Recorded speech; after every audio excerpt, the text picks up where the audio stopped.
बूढ़ा पेड़ और नादान चिड़िया।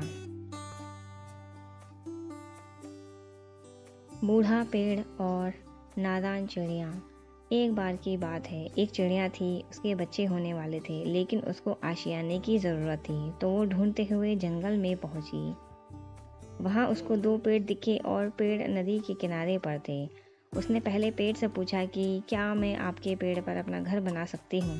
पहले पेड़ ने मना कर दिया। अब वो दूसरे पेड़ के पास पहुंची, उसने यही सवाल किया, तो इस वाले पेड़ ने इसको इजाज़त दे दी कि तुम यहाँ अपना घर बना सकती हो। लेकिन कुछ दिनों के बाद एक घटना घटी।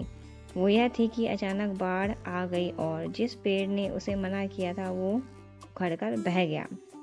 यह देखकर अन्य पेड़ पर बैठी चिड़िया बोली कि जो दूसरों की मदद नहीं करते उनके साथ ऐसा ही होता है।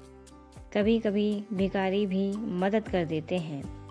बहते हुए पेड़ ने बहुत ही शालीनता के साथ जवाब दिया कि ऐसा बिल्कुल नहीं है। मेरी जड़ें कमज़ोर थी, इसलिए मैंने आपको मना किया, क्योंकि मैं नहीं चाहता था कि आपका और आपके नन्हे बच्चों का भविष्य मेरी वजह से बह जाए। और ये सुनकर उस चिड़िया की आंखें फटी की फटी रह गई कि मैं कितना गलत थी।